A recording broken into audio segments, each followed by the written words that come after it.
About what's going on with Sam Bankman-Fried. In just the past 5 years, Sam Bankman-Fried went from buying his first Bitcoin to becoming a multi-billionaire. They call him the JP Morgan of crypto, right? I think I give a shit about my legacy. That's not what matters. In the end, it's the mark that we actually leave on the world, not the mark we're perceived to leave on the world. Did you know that the CEO of cryptocurrency, who was once a billionaire, is now in prison? Here's the story of Sam Bankman's rise to fame and his slide to fall.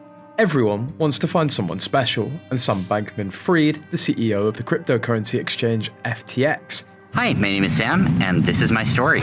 once seemed like that person. He was different and very wealthy, often called a genius in a once-in-a-lifetime kind of way.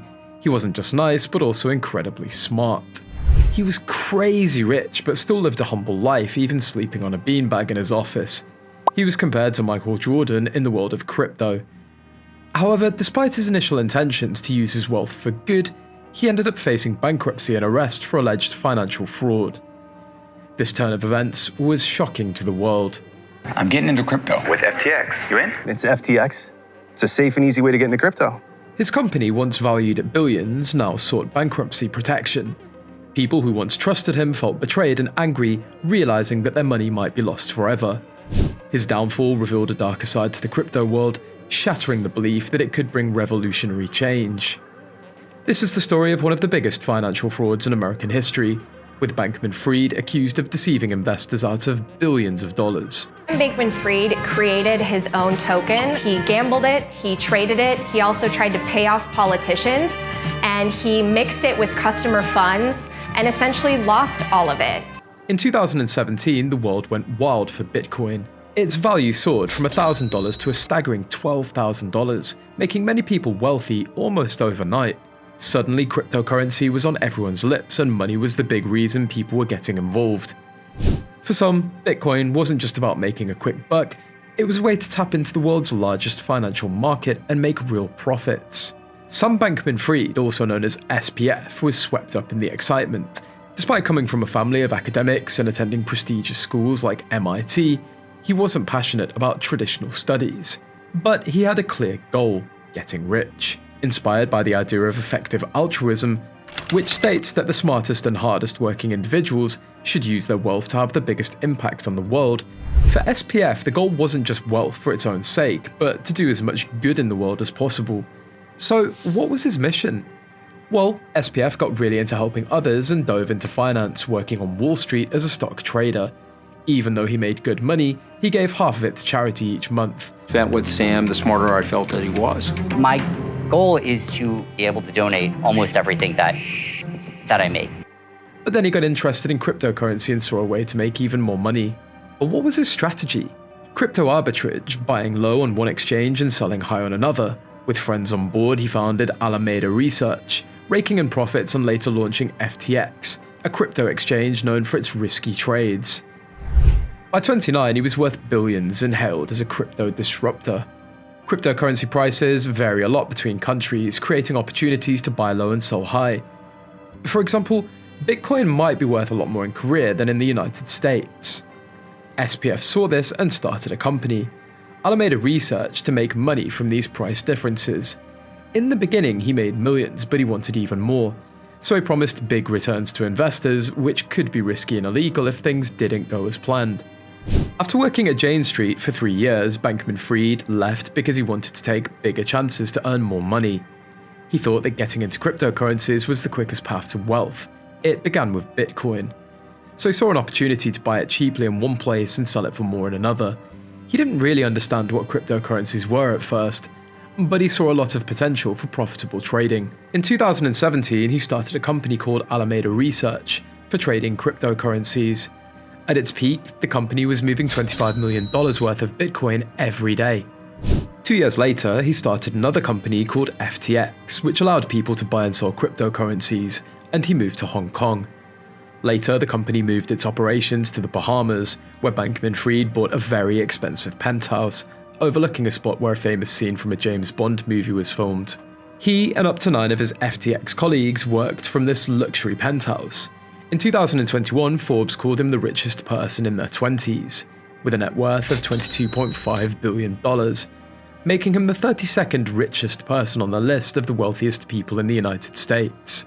While this happened, SPF met someone. Bankman-Fried and Caroline Ellison had an on-and-off romantic relationship. They met while working at Jane Street. He convinced her to join Alameda Research because she, like him, cared about helping others and saw the potential to make money for charity there. They lived together in a penthouse in the Bahamas. Ellison took on more responsibility at Alameda, becoming co-CEO in 2021 and then taking full control. She admitted to committing fraud and agreed to help the prosecutors with their investigation. It seems that she wasn't happy at Alameda even before it went under. The New York Times wrote about her personal writings from early 2022, where she talked about feeling overwhelmed at work and hurt by a breakup with Bankman-Fried, which a judge said could be seen as trying to influence a witness. Bankman-Fried made big donations to Joe Biden's campaign in 2020, and also gave a lot to other Democratic causes before the 2022 midterm elections. Prosecutors claim that he used money stolen from FTX to make these donations, hoping that it would help pass laws favorable to cryptocurrencies.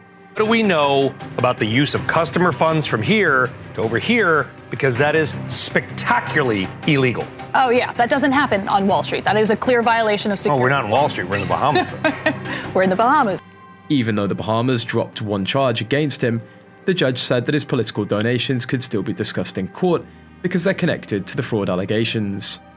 After being arrested in the Bahamas and sent back to the US, Bankman-Fried was found guilty of 7 charges related to fraud and conspiracy. Of the most powerful people in the cryptocurrency industry, Sam Bankman-Fried, arrested overnight in the Bahamas. The federal charges just unsealed. They include 8 counts, including wire fraud, securities fraud, and intent to defraud the United States government. Tied to the collapse of FTX. He'd pleaded not guilty to 2 counts of fraud and 5 of conspiracy. When the verdict was announced, he clasped his hands together. Then he started revealing his array of frauds. During the trial, he admitted to making mistakes while managing FTX, but denied stealing over $10 billion from customers. Prosecutors argued that he used the money for risky investments at his hedge fund, Alameda Research, and when cryptocurrency markets dropped significantly, a large financial shortfall appeared. On March 28th, he was given a 25-year prison sentence. After a record-breaking $250 million bail, he's out of jail, but a trial looms in New York. So what happened to FTX? FTX, Bankman-Fried's brainchild, crashed spectacularly. Customers scrambled to get their money out and the company went bankrupt. Rumors swirled that he may have pocketed a jaw-dropping $10 billion of their cash for his other venture, Alameda Research, which now faces its own troubles. From billionaire to broke, his fortune has evaporated. The thing is, this isn't just another crypto disaster. FTX's collapse wasn't a stroke of bad luck, but a web of lies. Despite its flashy facade, the company was sinking into debt, with over $1 billion of customer money nowhere to be found. Bankman-Fried's reputation has taken a nosedive, with investigations from the Justice Department and SEC hot on his trail. Once hailed as the crypto king, he's now being abandoned by his former allies faster than you can say cryptocurrency. In 2022, while the crypto world wobbled, Bankman-Fried appeared unfazed, even bailing out struggling companies. He got into philanthropy, pledging to give away most of his wealth. But as FTX collapsed, so did his plans. His political aspirations also hit snags despite hefty donations. Still, he expanded his influence, investing in media and building a political machine. From rags to riches to uncertainty, Bankman-Fried's story is one of rapid ascent and dramatic fall. What are your thoughts on this? Let us know in the comments below, and don't forget to like, share and subscribe to our channel for more.